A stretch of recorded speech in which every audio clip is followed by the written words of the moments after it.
Hello there, friends and RC family. My name is Alec from High Noon Hobbies, and if you're new to this channel, I very much appreciate you checking it out. I hope that you'll stick around for a little while, see if this content, is worth your watch, and if it is, maybe even consider subscribing for new content every Friday and Sunday.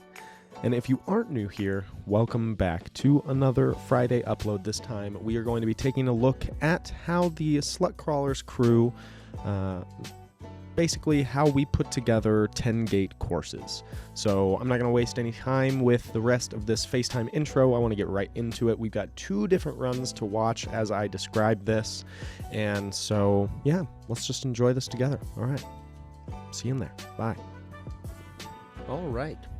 Here we are back at White Rocks, Utah, an area that is probably fairly familiar to you at this point if you've been keeping up with the uploads on the channel. If you haven't been keeping up with the uploads on the channel here over the past couple of weeks, we have been, or I rather, have been commentating a 801 RCC event that I filmed that happened out here back in February.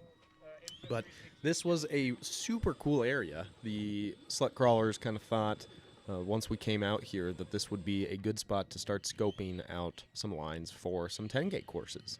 And so for today, I want to kind of describe our process, although there's not much of a formal process that we have for setting up these 10-gate courses, but I just generally wanted to give you guys an idea of what we go through when we're trying to scope out lines and set up courses for these bigger competitions to make them as fair and as fun as we possibly can. So first things first, when we are setting up practice courses like this, it's both practice for us as drivers, and it's also a way for us to find new lines. So the practice courses that you see us set up at Little Moab, practice courses that you see us set up out here, all of that is both practicing our driving skills as well as practicing our course setup skills, because those are both things that are, similar but different skill sets, and they require some different thought going into them. We try not to set up the courses in a way where our group, if anyone wants to, well, maybe I should phrase it this way. If anyone wants to run a course competitively and they actually want to place in the course, if the course is going to be the same as it is on competition day, generally that person won't want to run the course, or we rather won't want them to run the course. So that's something to keep in mind. If you're trying to scope out courses beforehand, if you're trying to keep everything fair, essentially, you want to make sure that the people running the courses aren't, or the people setting up the courses, the people who get 10, 20, 30 runs at a certain line, and really get to practice how they should be hitting that line, those people probably shouldn't be competing for a placing position or for an actual position in a real competition of the same course. So that's something to keep in mind, and that's something that we try to keep in mind as we're setting up these practice courses. So one thing that we'll do to avoid that is we'll set up practice courses, that contain maybe one or two of the gates that we potentially want to use, but we won't ever let people know beforehand which of the gates might or might not be on the actual event courses. In that way, we try to keep it a little bit more random and a little bit more fair for everybody, and you probably won't focus too much on any particular gate if you don't know if any of them are going to actually end up in a competition. So that being said, we do try to, essentially, what we do, and I guess I can start from step number one now that I've given some of the caveats that I thought I should have. So step number one is just taking a walkthrough of a potential course area. And you can do this with, that was close. I didn't see the cone move. He might have gotten the sidewall over it a little bit, although I don't know if it even touched the cone, but the cone didn't move, so we're not going to count that one. That was nice, Mike. That was clean. But essentially, you want to walk through the area that you're thinking about setting up a course and just scope out potential spots for particular parts of the course, particular obstacles within the course, right? And you want to start mentally stringing those obstacles together. So we spend a good few hours at least at any particular spot that we're thinking about setting up a competition, although oftentimes we'll spend a full day at a particular area that we're thinking about setting up a competition. And we'll just go through and start looking at all these different obstacles just with our eyes, not even going through them with our trucks, just seeing what could be interesting, what might string together, and how you would want those obstacles to string together. So, you might find 3 or 4 different obstacles that are close to one another, but one of the big things about setting up an entertaining course is figuring out a way to get from point A to point B to C to D in the most entertaining way possible as well. So it's not just necessarily, oh, this one's close to this one, and this obstacle's close to this obstacle, so we're just going to string them together in a straight line. Maybe it's a little bit more interesting, maybe it's a little more technical if you go from A to C and then back from C to B, and then you have to, the competitors maybe have to do a bigger loop turn or potentially get themselves into trouble if they don't consider that beforehand. You're trying to introduce more technicality into it, not just from the lines themselves, but also from the thought that has to go into from the competitor how to approach the line. So this is a good example here. This is a tough spot where you've got to really figure out how you're going to loop back around after that gate that Mike just hit and not end up upside down like he did there or crammed into a bunch of rocks. So, this wasn't even an obstacle, and yet it screwed Mike up a little bit there, and that was purely just because of the distance between and the way that you have to get between those two gates. So something to consider is not just the obstacles themselves, but how those obstacles link up. So after we walk through the area without trucks, and that was a nice run by Mike, I want to give him a congratulations. This next course that we're going to see, or this next run we're going to see, is by Luke, or ScumbagRC, and in his honcho build, his comp honcho, I guess I could say. That's kind of fun. That's kind of fun to say. I'm going to say that, yeah, comp honcho. But this course is going to be slightly different, just an FYI. These aren't comparison runs or anything like that. These courses, we changed up the cones between these two runs just to see different lines that we could potentially run. So that's another thing to talk about, but I'll talk about that in a second. So after we run through, or after we walk through the area that we're considering doing a competition on, and we scope out these lines and how they might connect, the next thing we want to do is typically take as many rigs within the group as we can get, and we want a good variety of rigs. So if everyone's running G-Speed, that's not exactly a great variety. We want, someone to bring their Axial 10-2 with Rock Pirates. We want someone to bring their G-Speed rig. We want someone to bring a low-range rig. We want someone to bring, like maybe something that's just totally bare stock.